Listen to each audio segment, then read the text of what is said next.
Dubai is a very different place from any other in the Persian Gulf. Its economy isn't based on oil, natural gas, or any other raw material, but instead mainly on tourism, transport, trade, and finance. But despite not being rich in natural resources, in the last 4 decades, Dubai became one of the most prosperous cities in history. Since the first towers began to emerge in the desert, the city's growth has been non-stop. The tallest building in the world, the largest shopping mall, the largest airport, the most luxurious hotel. You can find everything here. And, well, we could say that this city is made by and for money. Everything, absolutely everything in this enclave is shaped by the money flowing into and out of it. However, 2022 hasn't exactly been this Emirates' happiest year. In the last 12 months, the Dubai stock market has plummeted by almost 25%. New business licenses have decreased, and for the first time ever, employment has also fallen. Today, more and more analysts are wondering whether Dubai is about to undergo a huge crisis.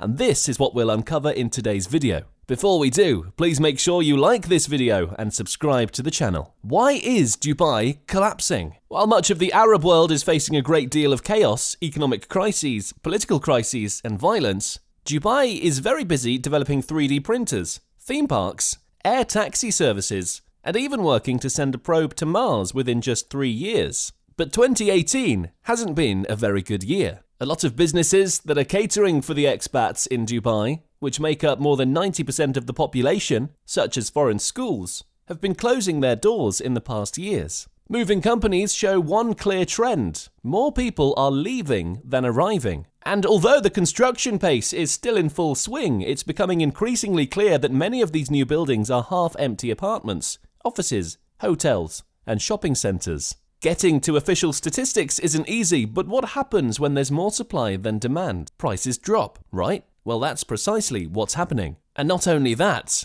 Emaar Properties' stocks, the company that built the Burj Khalifa, and those of other large developers listed on the Dubai Stock Exchange, have suffered a collapse of almost 40% in the last year. Even worse, DXB Entertainment, the company that owns most of the theme parks that have opened in Dubai in the recent years, such as Legoland Dubai, Motion Gate, and Bollywood Park, is negotiating with banks to restructure more than $1 billion in debt, simply because the number of visitors is much lower than expected. Why is Dubai facing this possible crisis? Is this the end for the Emirates that has broken every Middle Eastern mold? Let's see. Dubai is facing a completely new scenario. In this case, the origin of its problem may lie far beyond its ruler's competence.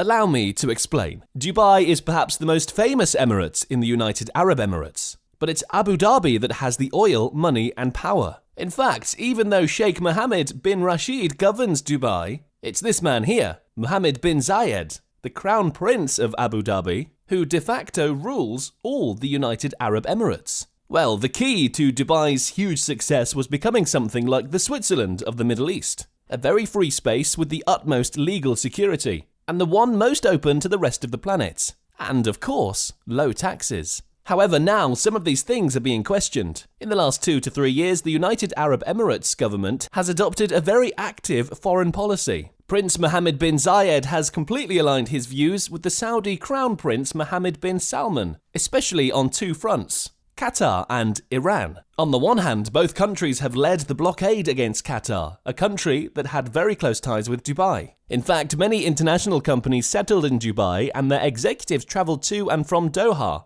And Jebel Ali, Dubai's great port, was also Qatar's most important supply center. Now that's all over. With the blockade, the UAE ordered all Qatari citizens to leave the country. Most flights were suspended and freight traffic was interrupted. Now Qatar is directly provisioned by or through Oman, but no longer through Jebel Ali. With the blockade, Dubai has lost a very important commercial partner. In addition to all this, many companies and many investors have noticed that legal security and maneuverability weren't as strong as they previously thought. Because, as you can see, Dubai ultimately depends on decisions made in Abu Dhabi. But that's not all. Dubai also had very important relations with Iran. In fact, thanks to its proximity, Dubai became something of an escape route, a place for many Iranian leaders and entrepreneurs to stay for a few days, have fun, and spend some money. And not only that, every year their commercial business transactions with Iran surpassed $20 billion.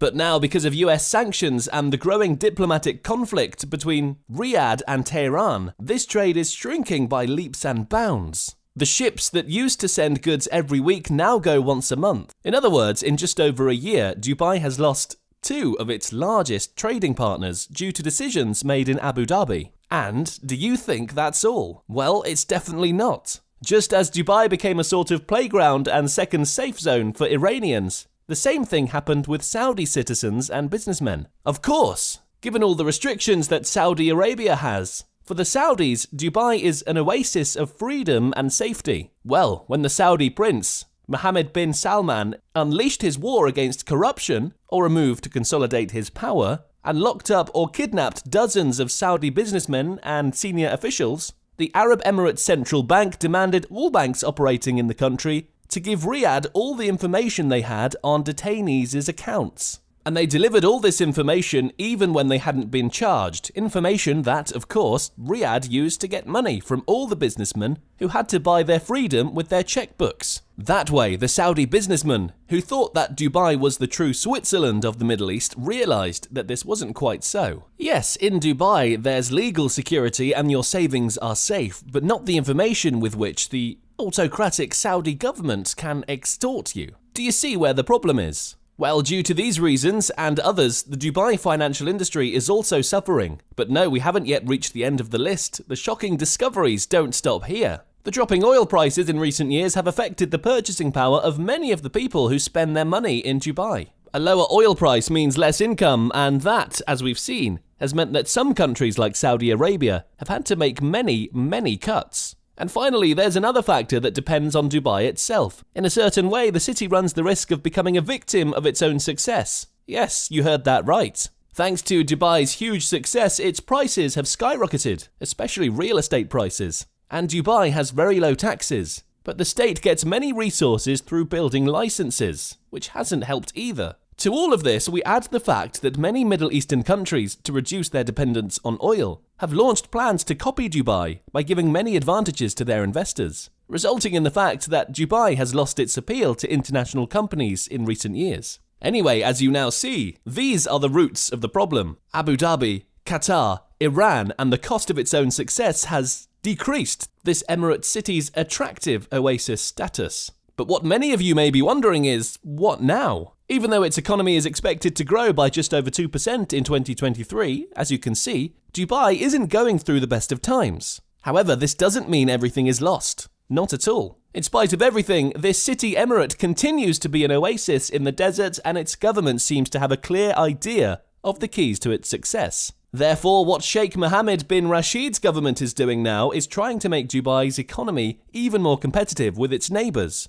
To do so, they are making it easier to obtain a visa, they're ensuring that expatriates who lose their jobs have an easier time staying, and they are decreasing the obstacles of foreign business owners outside the special economic zones. In other words, they want to connect Dubai even more to the rest of the world. In fact, local authorities have high hopes for the arrival of Chinese investors. In Dubai, a lot of unfortunate things may be reported, but opening up to the world has been a breath of fresh air for one of the most hostile areas on the planet in terms of human rights. In Dubai, not only can you drink alcohol, eat pork, and pray at a Catholic church, now you can even go to a synagogue and eat kosher food. Yes, you heard that right. Anyway, only the future will be able to tell if this city-state's frenetic growth pace will continue, or if instead Dubai is doomed to suffer a huge crisis and lose its shine. In conclusion, Dubai is facing economic hardship as never before, and it's just a matter of time before these policies will catch up with them. For now, Dubai remains a major global business hub and tourist destination, known for its luxury shopping, modern architecture, and vibrant nightlife. The city has a diverse and growing economy, and has demonstrated resilience in the face of economic challenges in the past. Do you think Dubai will make it through these difficulties and continue to rise? Let us know in the comments below. Thank you for watching. Don't forget to like this video and subscribe to the channel for more.